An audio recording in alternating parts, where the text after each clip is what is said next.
Hi, everybody. Welcome to our pre-concert discussion for Abendmusik. I'm very, very excited to be here with Patricia Ann Neely, who is an extraordinary gambist, founding member of Abendmusik herself, and an early bowed string specialist. With Pat is Loren Ludwig, curator of this program, historian, early music specialist, and performer on historical strings. I am so pleased to talk to both of you together.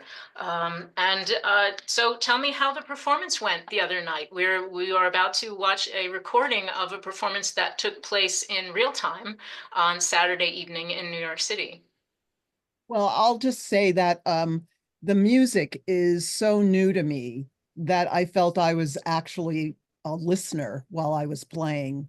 The good thing is that I could concentrate, but when you're in the moment, you don't realize the entire spectrum of the program that we performed was quite fresh and quite new and exemplified what we now are looking at and exploring in terms of early music in this country, colonial time specifically.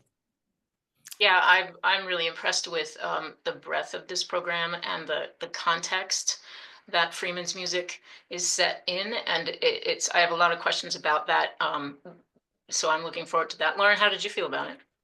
I find it to be such sort of fun music to play and kind of to be in a room with people while you're making it, Yeah. listeners and players. It's in that way, it's a lot like consort music, sort of, English consort music or other consort music from Europe from the 16th and 17th century, which to me has kind of a similar joyful, connective vibe for the people doing it. So I really like that aspect of this program.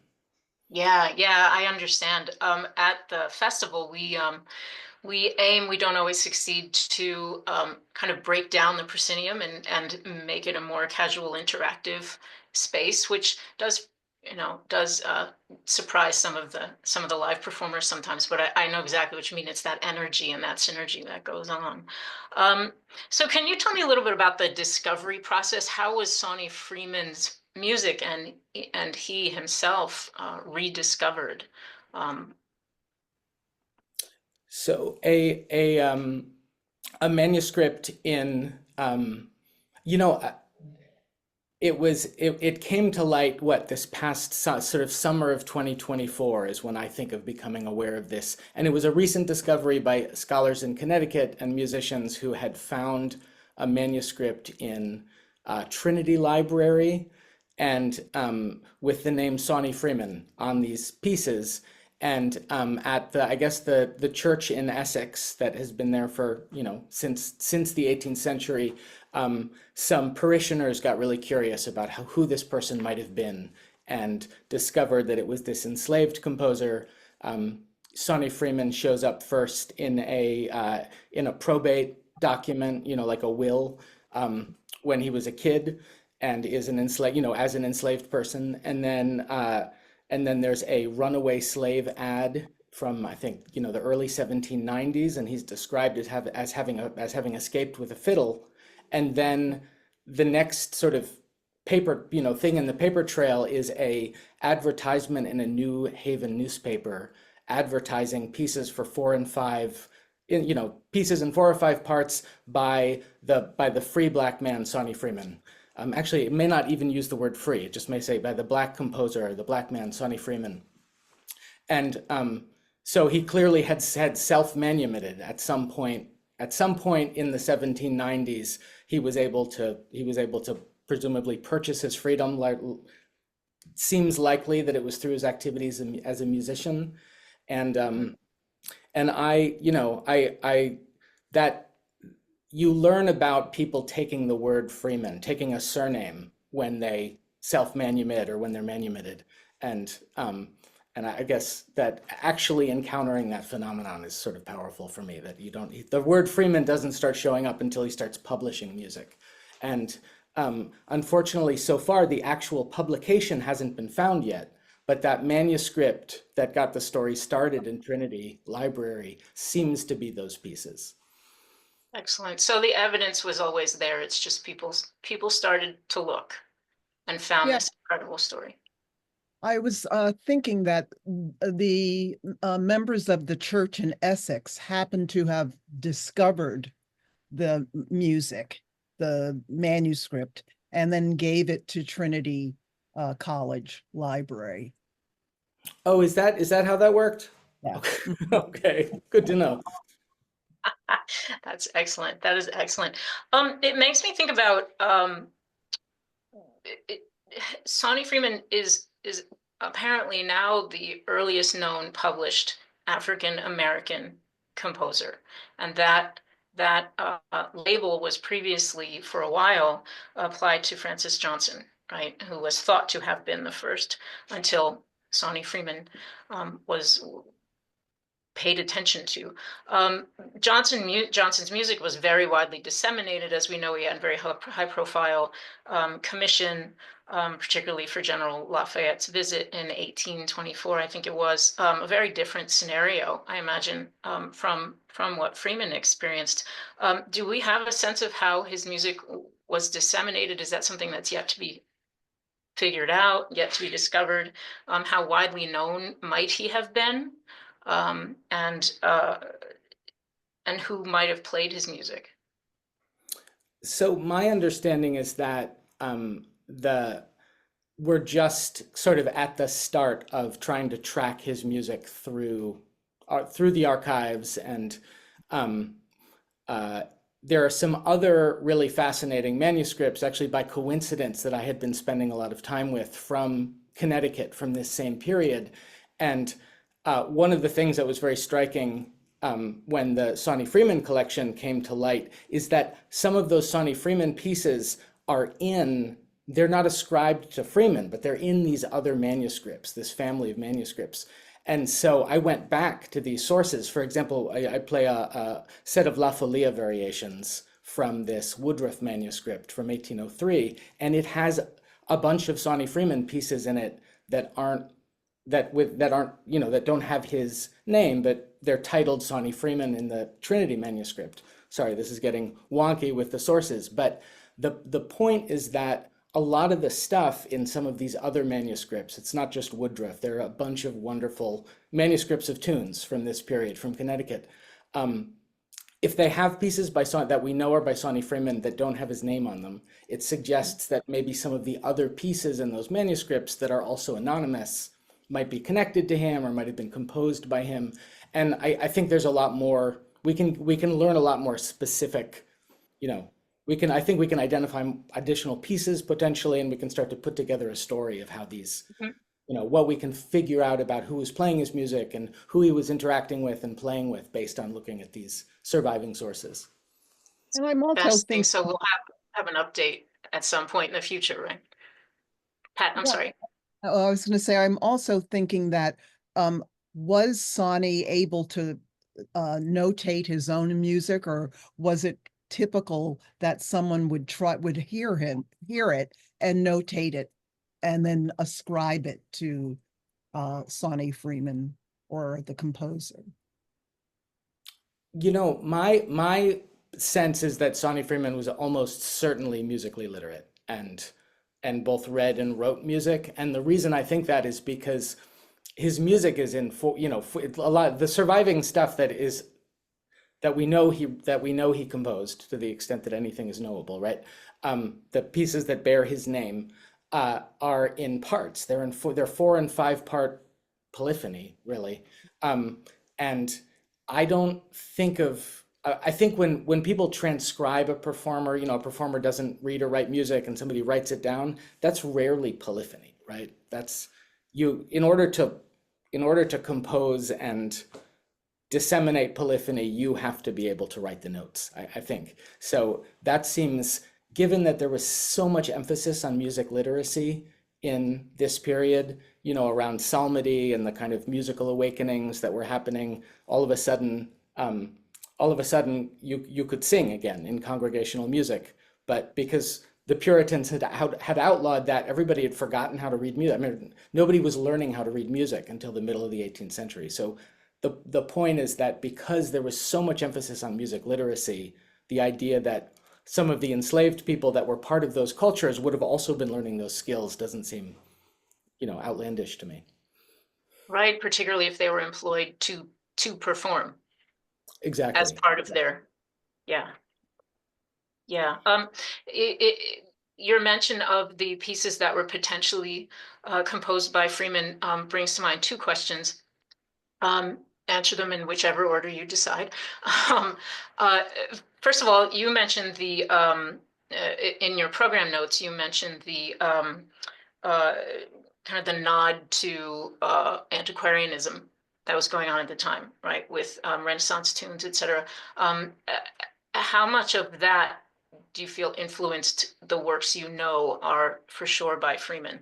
Um, and would he have been part of that in his learning process or in his own independent composition, maybe perhaps after his manumission? And the other question, maybe more for Pat, is about just the experience of learning the music as an individual and then as an ensemble, as you're putting this together as an ensemble. How does this reflect in the music that you're discovering as you're playing it? As you said very eloquently, it felt like you were listening as you were playing in the concert. And was that from the outset? Did you say, oh, these are these very unusual things, or this sounds a lot like the Renaissance return of the time, etc.? So do you want to go first, Lauren? You go first. Oh, okay. Well, what I found really interesting is just how familiar it felt. And it could have been because of my own background and my own heritage that some of this music, the gospel music I may have heard. I mean, I lived in New York City, so it wasn't as if I were from the South, but I'm always touched very deeply whenever I hear pieces that my parents talked about from church. So there's that whole concept of hymnody being also so universal at that time with cultures. And then it was also how we were approaching the pieces and at first using all of the talents that we have to try to figure out what a piece would have sounded like in Europe at that time and realizing that, you know, this is different. This was not show music. This was entertainment. And that if you played something one way this time, you didn't have to do it the same way the next time. Mm. And if it was slightly out of tune, not to say that we deliberately did that, but they wouldn't have had the same kind of attention to that kind of detail that we think people adopted over in Europe at this time. So no or text, no homage to the or text, I guess, right? Like we were not using Mufat Boeings or we had to stop ourselves from doing that. And Right. that's what makes it so fresh because, you know, you have to listen to what someone else is doing in order to get the feeling, the emotion, in order to emote with them. And also, it's so enjoyable for me to sit back and think of how this physically has made me a different player.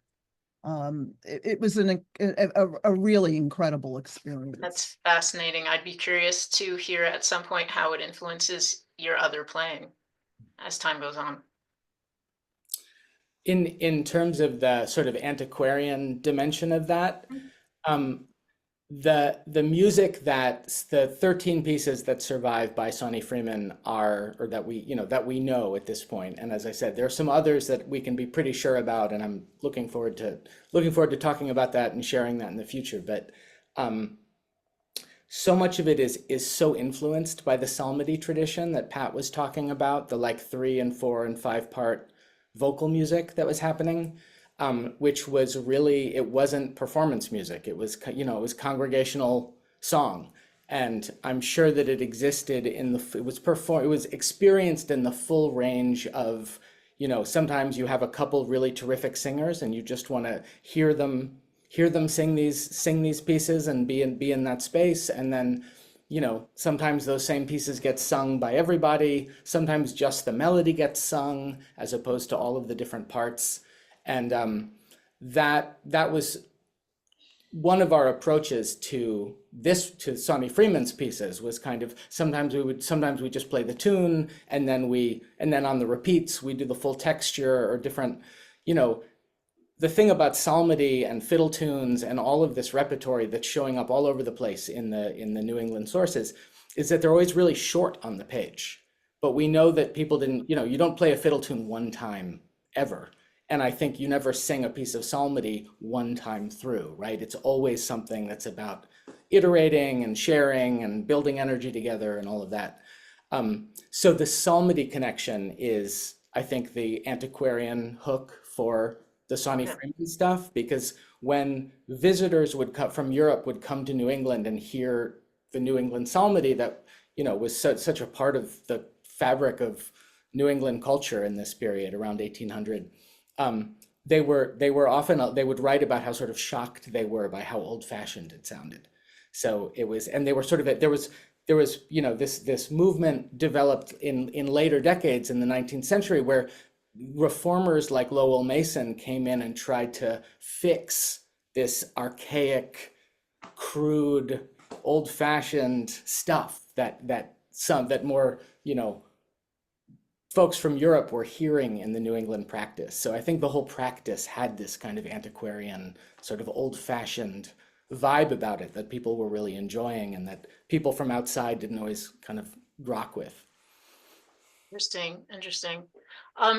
Along the lines of hymnody, how much improvising did you do in the performance the other night? How much was completely mapped out, and how much did you feel maybe in your rehearsals, and then you say, yeah, let's just go with it, and we're performing, just keep an eye on the time, I guess? We mapped out our roots pretty carefully, because, if you've got a couple of different sections and they're different and you've got 5 people playing them, you have to be a little bit organized about it, or you end up with, chaos, which can work great if you're just gathered to make music together. When you're performing for people that have come, you want to, you don't want to have that feeling of chaos.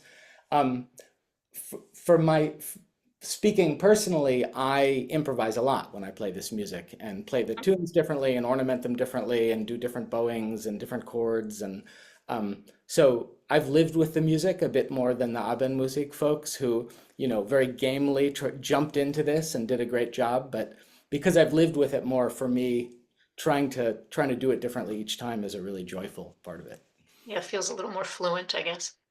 Yeah, it brings up to mind your folia, where I played the folia bass line, and I had a concept of it, but again, I'm not living with it with that particular piece. And so Loren was able to say, well, here would be great if you did this, and here it would be great. That's still improvising, because if I do it again, I'm going to be able to listen for that kind of opportunity, rather than just playing the bass and hoping I stay, with the soloist. Like I said, I'm thrilled to have this on the festival lineup, and it seems to check all those boxes, right? It has the history that is recovered, and it has the music that's interactive, and it has the future of how are we going to continue learning more about this, and what will the next performance sound like. Yeah, thank you so much, both of you. Yeah, and I also I want to thank BLEMF for the Bloomington Early Music Festival for presenting this, and I really want to thank Pat and Abendmusik for sort of hosting me and helping make a thing out of this music and this story, and Sawney Freeman's amazing music. And So that was a real gift to do that together. And the great thing about it is I always feel like an imposter when I'm playing music from Europe, but this is our music, meaning, Yeah. anyone who has a family history in this country will be able to identify with that. And that's one of the key things I think we're trying to establish. Yeah, that's wonderful. Thank you so much for your conversation. And everybody who's watching this is going to now have a fantastic next hour or so of Sawney Freeman. Thanks so much.